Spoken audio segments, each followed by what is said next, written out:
Bem-Estar e Movimento. Apresentação: Márcio Atala. Olá, ouvintes da CBN. O Bem-Estar e Movimento de hoje fala sobre a primeira infância. Não só os primeiros 5 anos de vida, mas a gestação, a pré-concepção, enfim. A gente vai falar hoje de tudo o que é importante nessa fase de vida para a saúde do bebê. Claro que eu precisava trazer uma especialista para falar sobre esse assunto e a doutora Tamara Lazzarini, doutora em nutrição pela Unifesp e mestre em nutrição humana pela USP, diretora de nutrição infantil da Nestlé. Tamara, bem-vinda. Obrigada, Márcio. Bom dia a todos. É um prazer estar aqui com você. É sempre um bate-papo enriquecedor. Eu falo que é uma troca de experiência muito produtiva. E falar do tema, para mim, sem sombra de dúvidas, é muito bacana, porque tem muita coisa nova acontecendo. E eu acho que é esse ponto importante para a gente começar a falar. Eu acho que, além de ter muita coisa importante para falar, acho que tem muita coisa que as pessoas não sabem, né? Então, vai ser super importante para as pessoas aqui entenderem e se informar sobre o assunto. Antes disso... Márcio explica e descomplica. E hoje no Explica e Descomplica é sobre usar pré-treino antes de malhar. A dúvida do nosso ouvinte Carlos Eduardo Gomes. Se funciona, se não funciona. Carlos, deixa eu te falar. Eu nunca recomendo esses pré-treinos, principalmente a base de cafeína, guaraná, enfim, outros produtos que acabam acelerando um pouco o batimento cardíaco. Se você tiver uma boa alimentação e principalmente tiver dormido bem, você vai conseguir um ótimo rendimento no seu treino. Eventualmente, naquele dia que você dormiu mal, que você está menos disposto, que você vai fazer um treino um pouco mais intenso, se pontualmente você ingerir algum desses pré-treinos, ok. Mas fazer uso contínuo não recomendo. Nada melhor do que uma boa alimentação e boas noites de sono. Você também, nosso ouvinte, pode participar do Bem-Estar em Movimento. É fácil, só mandar um e-mail para bemestar@cbn.com.br, mande suas dúvidas. E agora vamos falar com a doutora Tamara sobre a primeira infância. Tamara, explica para mim o que são esses 2.200 dias. Não são só os 5 primeiros anos de vida. Exatamente, Márcio. Não é um número cabalístico, é realmente um número cheio de significado. Pelas contas, os 2.200 dias, ele inclui os 3 meses que antecedem a gestação, que seria a pré-concepção, a concepção de 9 meses, né, a gestação toda, e o período do nascimento até os 5 anos de idade. Este período, ele tem um porquê desse cuidado. Os 2.200 dias, eles eram os antigos primeiros 1.000 dias, onde todo mundo levantou a bandeira. Hillary Clinton, lá na fundação, também levantou. E eram realmente considerados desde da gestação até os 2 anos de idade. E a gente começou a ver que a ciência, assim como o bem-estar em movimento, ela está em movimento. E esse movimento é muito importante. A gente tem que acompanhar o que está acontecendo na ciência, os avanços, o porquê a gente pode interferir e influenciar positivamente no futuro do ser humano. Tá, e o que me chama a atenção, eu até imagino, né? Claro que o que tem na gestação vai influir. Os 5 primeiros anos são fundamentais, né? Quando a gente fala na saúde não só da criança, mas como adulto. Mas e esses 3 primeiros meses antes da gestação? Me explica. Vamos lá. Antes a gente focava muito na questão na mulher. Primeiro ponto era a mulher focado em ácido fólico. Então, ácido fólico, porque ajudava na formação do tubo neural do bebê. Hoje não.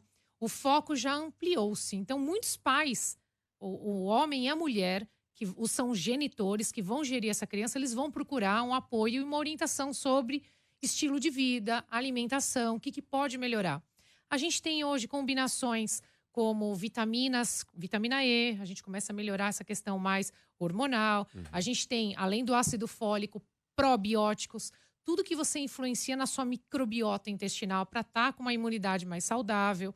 E aí, não só em torno da alimentação, todo em torno do estilo de vida.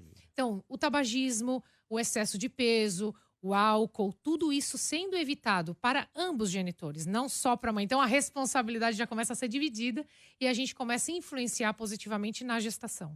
Agora, a gestação em si, ela tem, obviamente, muito mais influência dos hábitos, do estilo de vida da mãe do que do pai. E aí, em cima da atividade física, a gente sabe que isso é importante para o futuro bebê. Mas e na alimentação? A alimentação da mamãe ali, quando está na gestação, ela vai interferir em que medida na saúde do bebê? Ela vai interferir 100%, Márcio.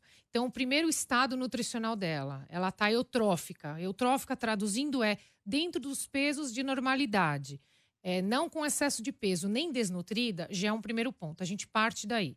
Segundo ponto é necessária uma suplementação, né? Então, a gente precisa, sim, de uma suplementação. Não é comer por dois, é comer para dois. Ou três, né? Se for gemelar ou se for trigêmeos.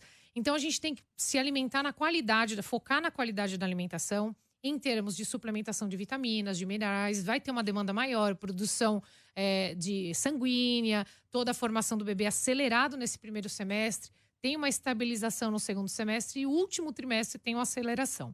Antigamente, a gente focava muito em, por exemplo, gordura boa, que a gente chama hoje de DHA, aquelas gorduras boas, para o último trimestre, hoje já está se usando desde o início. Tá. Tem estudos de probióticos para trabalhar a questão do síndrome de Down.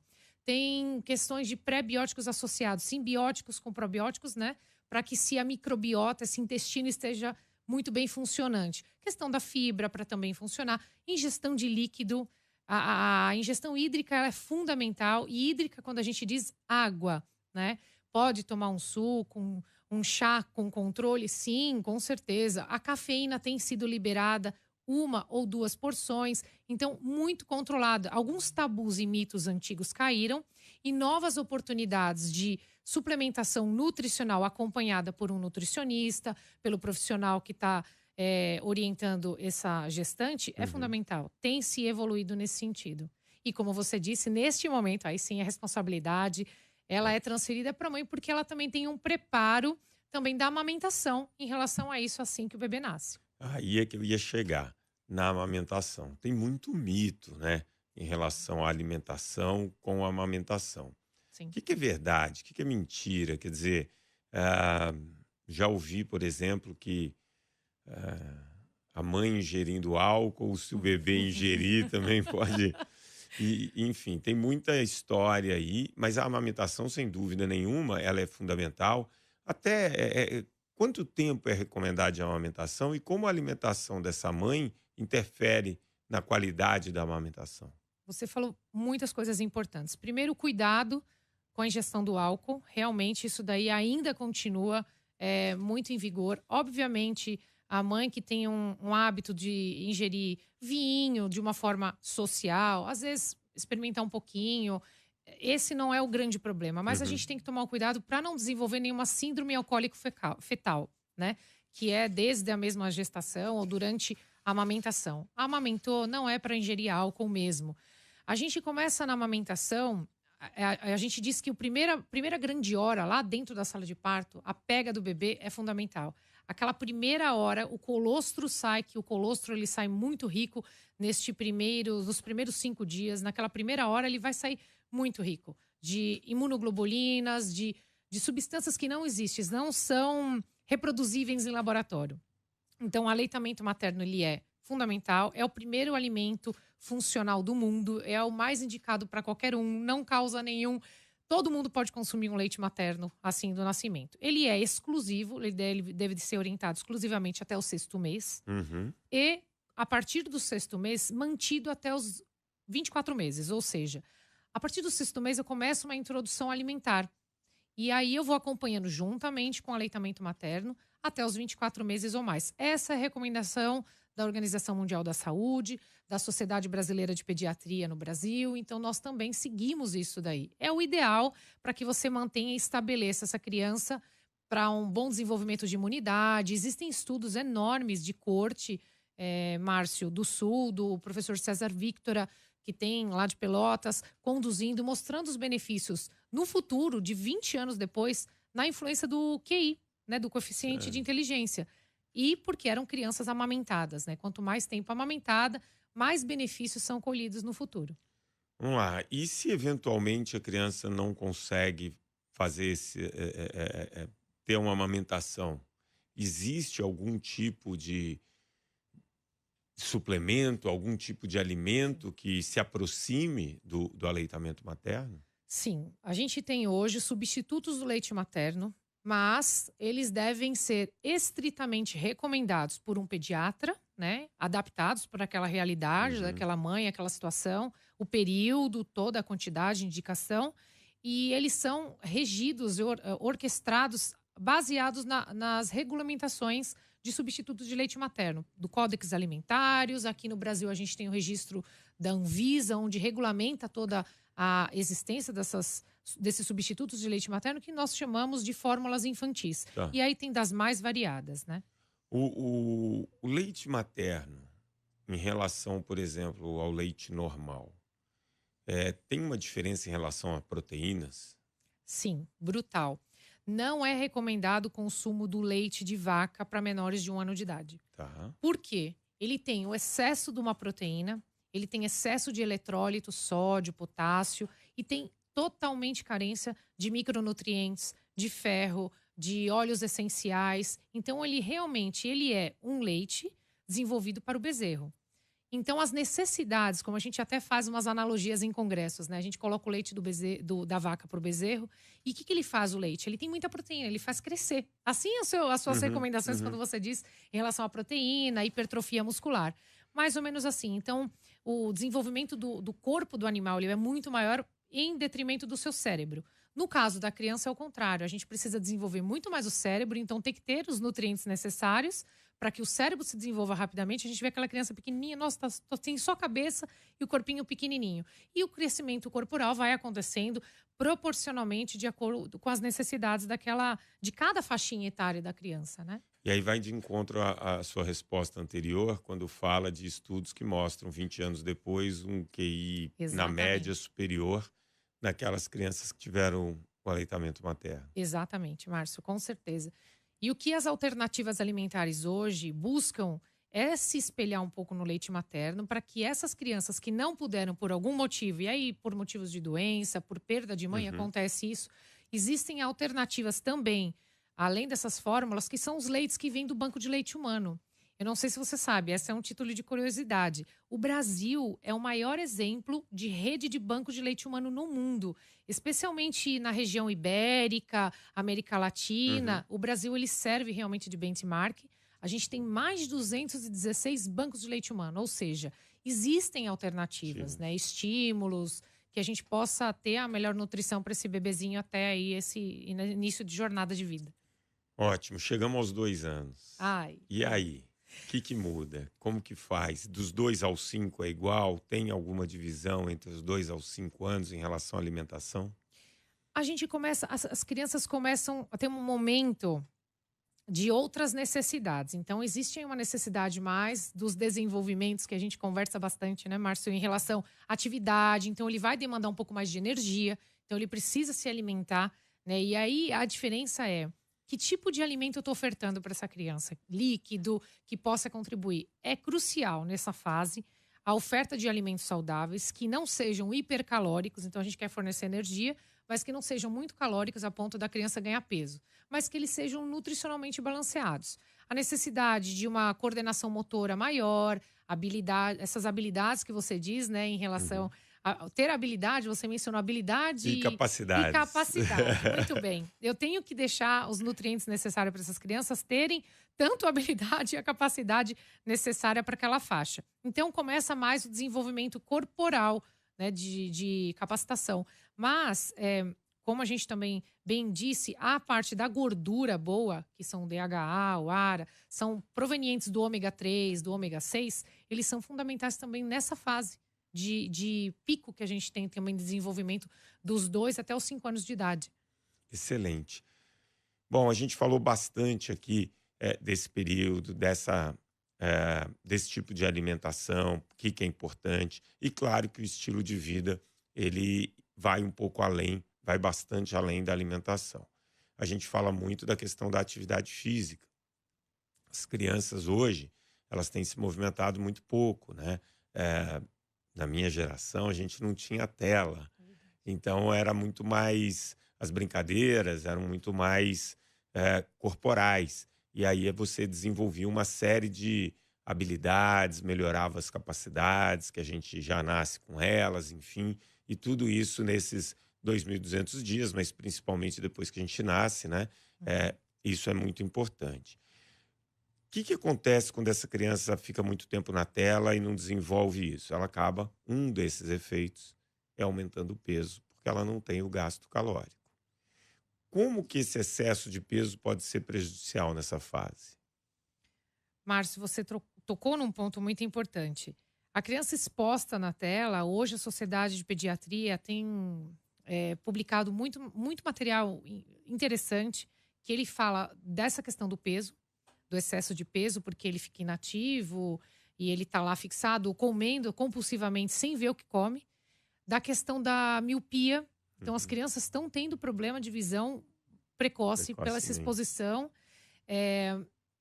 Isso é muito prejudicial, porque a gente tem um desenvolvimento dessas células adiposas nesse primeiro momento, a gente tem picos, né, durante a vida, bem você fala já sobre isso. Esses picos, onde a gente tem o desenvolvimento dessas células, elas aumentam de número, né? Então, elas têm uma hiperplasia de células gordurosas. E eu, quanto mais, falando grosseiramente aqui, bexiguinhas sendo formadas, essas bexiguinhas estão vazias, elas vão se enchendo, e quando se enche, formam novas bexiguinhas e a gente vai seguindo. A partir do momento que eu formei o número de células adiposas, eu não reduzo esse número de células adiposas, elas estão estabelecidas. E aí começa aquele cuidado ou não cuidado. Às vezes o pai e a mãe se preocupa e a criança emagrece ou a criança engorda. Esse efeito sanfona, como você também já fala, é muito mais prejudicial também para essa criança. Esse é um ponto, a questão da obesidade. Mas existe um outro ponto que às vezes a gente não se atenta. Porque quando a gente vê a obesidade, a gente está olhando ali. Ela está sendo vista e a gente consegue... Olha, ele está gordinho, tá? Alguma coisa não tá legal. Mas tem aquele com a fome oculta, a criança que não come, que ela tá ali exposta na tela. Ela não faz atividade física, ela é sedentária. Mas ela também não come. E ela não engorda. E aí você acha que tá tudo bem, ele tá magrinho, mas eu não consigo ver que tem algum comprometimento de nutrição. E aí eu começo a sofrer os impactos. A dificuldade de aprendizagem. Às vezes a gente sempre tá atrelando a isso. Ele tem desvio de atenção. Pode ser que também é um outro ponto que se desenvolva com aquela exposição da tela. A criança está sendo exposta a muita informação ao mesmo tempo e ela está realmente não se focando, concentrando.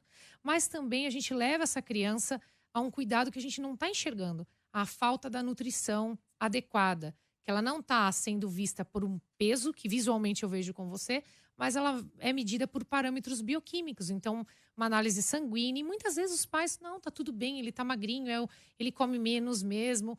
E esse é um cuidado que tem que ter. Então, hoje a gente tem que ter dois cuidados. O que você bem mencionou, que é o mais visível, que a gente pode identificar, que seria o excesso do peso infantil, que aí tem todas as complicações de hipertensão, diabetes, e a gente tem visto isso, um número absurdamente grande em menores de 5 anos de idade, com diabetes, hipertensão infantil. E a gente tem um lado da não nutrição, da nutrição não apropriada, onde a criança vai ter um comprometimento no desenvolvimento muscular, esquelético e no comprometimento do desenvolvimento intelectual também, cognitivo. A alimentação ela vai ser extremamente importante, a gente falou. A gente sempre fala muito da questão da atividade física, é um pouco preocupante, porque o Brasil vai batendo recordes aí de sedentarismo infantil, e fala muito da tela, né? Dessa exposição à tela. Quando a gente junta todas essas coisas, a gente não pode fugir da tal da rotina. O quão importante é essa rotina, né? Porque hoje é muito fácil, né? Ficar comentando. Olha, ser comentarista é uma delícia. Mas as pessoas acabam se sentindo um pouco culpadas de colocar regra, de limitar tempo.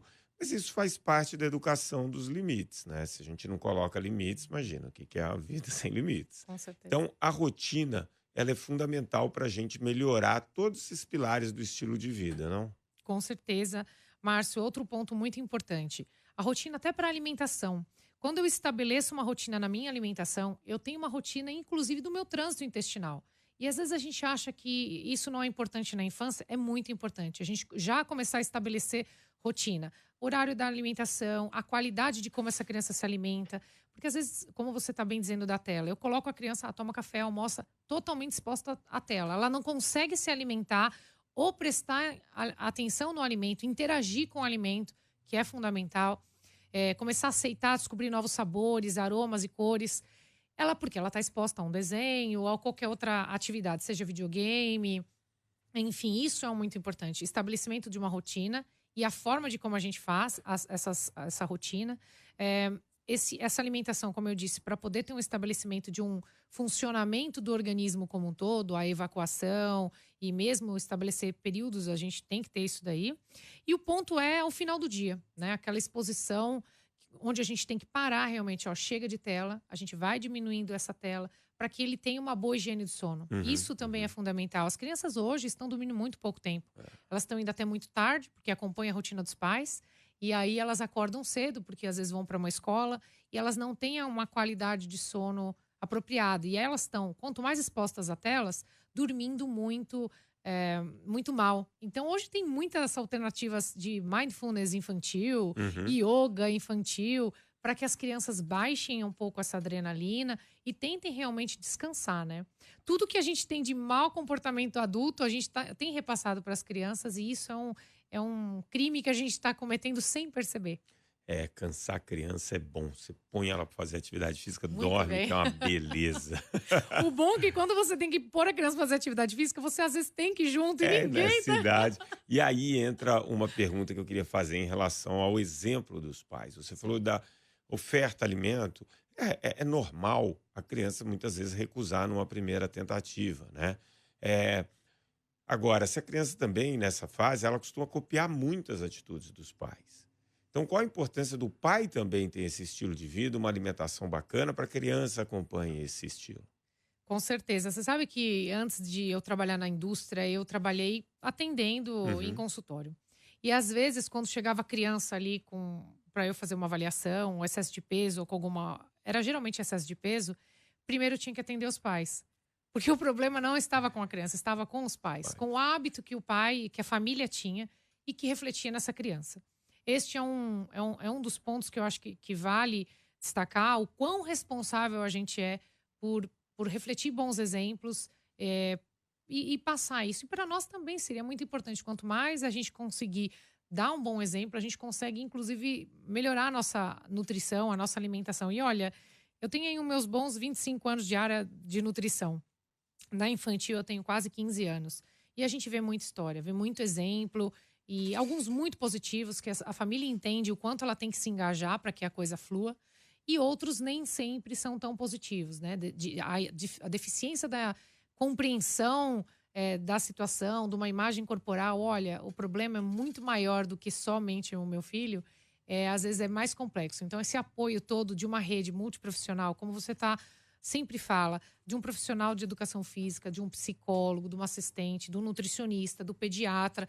é realmente fundamental para o sucesso, né? Não é só uma restrição alimentar momentânea, como eles chamam de dieta. É uma reeducação alimentar, de vida, de estilo de vida mesmo, né? Quero fazer 2 perguntinhas rápidas aqui. Tá.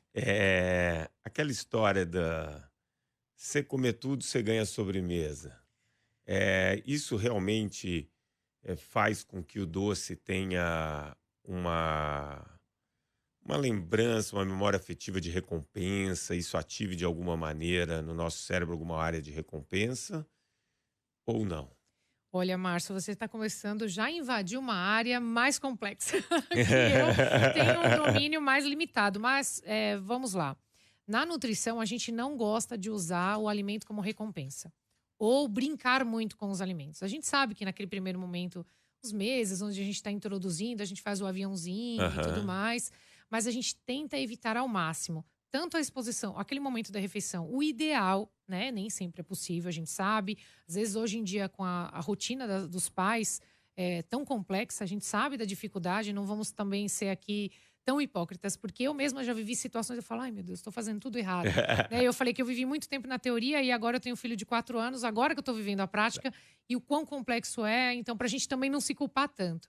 Mas aquele cuidado de sempre atrelar, e geralmente é a sobremesa, chocolate, como recompensa, olha, coma tudo e você ganha, realmente desenvolve esse mecanismo que você disse, que nem sempre é o melhor mecanismo. Então, eu falo assim, olha, vamos estabelecer uma regrinha aqui, durante a semana, ou durante tal dia, ou uma vez por dia, e aí um estabelecimento de um combinado. E a gente sempre fala, o combinado não sai caro. Se a gente combina e a criança começa a entender que, olha, não é meu dia, não é meu momento, ele começa a perceber que o quão importante a alimentação seguir como você bem mencionou, uma rotina, ter uma sequência para que ela seja mais apropriada. Né? E a quantidade? Porque também Muito tem bem. a questão da quantidade, né? Assim, tem que comer tudo, tem que limpar o prato, né? E às vezes o prato tem uma quantidade de alimento maior. Enfim, como que a Exatamente. gente... São pontos muito legais que você tem mencionado e a gente eu passei muito por isso. Minha mãe, enquanto eu não acabasse com o que tinha no prato, isso mesmo antigamente, eu não sei se todas as mães e pais fizeram isso. A Eu minha, comia sim. nem que se fosse fria, então estava esfria. Eu comia aquela comida gelada e ela não esquentava porque a gente tinha que seguir. O ideal é que você veja, cada criança tem o seu limite, né? Assim, o overfeeding também acontece. O que é o overfeeding? Eu dar mais do que a capacidade dessa criança. Nos bebês, então, é muito comum. Muito leite, muito leite, muito leite, até mesmo materno. Aí a criança regurgita, aí a mãe acha que a criança está com algum comprometimento. Olha, ela está com algum problema de disfagia, esofagite, refluxo. Não, ela só teve excesso de alimentação. Então, a gente também tem que respeitar os limites das crianças, sempre a partir do princípio de colocar uma quantidade e ter a percepção, a boa noção de que aquela quantidade é para uma criança de 5 anos. Uma criança de 5 anos, ela tem um estômago 5 vezes menor do que um adulto. Então, pensa, teria teoricamente que ser uma porção, estou sendo uma conta bem grosseira, 5 vezes menor do que a do adulto, para aquela criança ter. E quanto mais colorido, diversificado o alimento, o prato, a refeição, isso sim é o melhor, porque ele vai ter mais valor nutricional agregado. Ótimo. Bom, agora a gente caminhando aqui para o final, tem mais uma vinheta. O programa aqui é chique, Tamara. Ai, demais. Eu tô adorando fazer isso. 3 dicas para levar para casa.